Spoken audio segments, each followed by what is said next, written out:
Snorkeling. Look like a pro, man. You're being filmed. Hold your face. Snorkeling. Snorkeling. Put your snorkel in.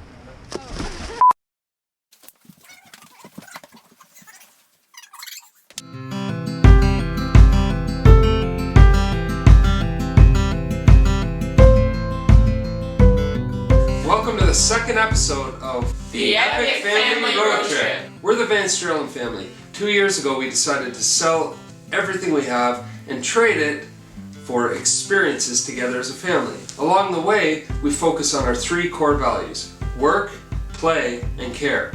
We like to work hard, we like to play hard, but most importantly, we like to show that we care as we travel around by leaving the people we meet and the places we visit a little better than when we found them. This week we had the unbelievable opportunity to go snorkeling at a place called Poor Knights Islands.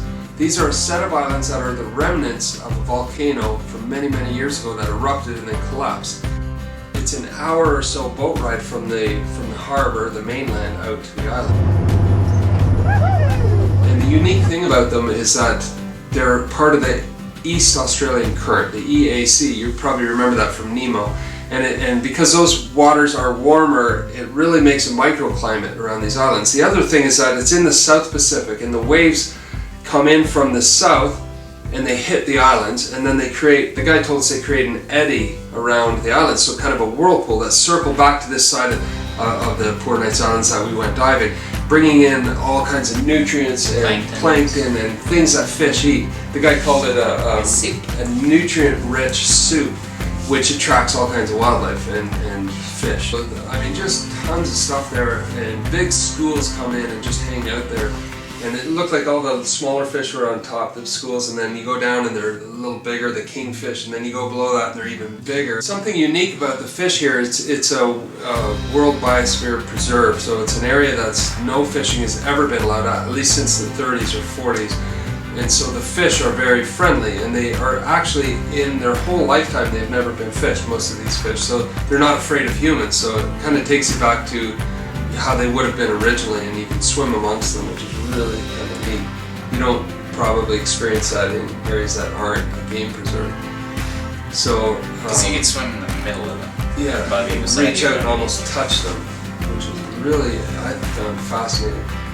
When you're going from like this beautiful surrounding that you know so well, and then you put your goggles under, and it's just like it hits you, you're in a whole different world. So halfway through the day, after we dove at the first place, we got back in the boat to warm up and to get a bit of food. And thank goodness it was only soup. Yeah, they had soup so that if you get seasick, you're not chunking it up. It's more like broth. Yeah, and he had coffee and tea, so we warmed our bodies up, but he also took us on a cruise around the island, so to see the other side, which I believe was the south side. I can't remember. It got south side. But what was that like? I mean, that was insane. A lot more waves and tunnels seas. and... I had never seen such big arches and rocks and everything. Also, Yeah. the Really tall arches, when cliffs. I was sitting beside the other family, they were kind of scared because we thought we were just going to look at it, but then you went through it. Oh, Yeah. especially that first Yeah. one. From a distance, it looked the size of the boat. Yeah. And he's just going straight for it. And as we got closer, it obviously was big enough to take Yeah, the but boat. on the sides, still, the waves were crashing on They it. were, and he'd have to really know how to drive. He was a good captain. You go into it. I was wondering because sometimes you turn into it, but the wave was That going was there. So perfect as wave. he went, he'd get it. That was really neat. And there's some really unique species of wildlife, including some kind of lizard that only grows there, and apparently it only lives there. But it used to roam with dinosaurs. They said. Really? Yeah.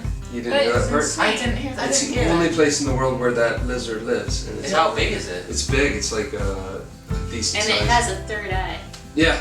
What? Yeah. And it's a Three dinosaur. eyes. It was a dinosaur, and it's still here. Yeah. What are they called? I forget. Lizards that are like dinosaurs with third eyes. So one of the highlights was when we came around the corner, we saw a huge cave and we actually went inside it, and it's apparently one of the largest in volume in the world, and that was pretty fascinating, all the different colors. It's a huge cathedral dome, so you'll see on the video he plays the flute in there.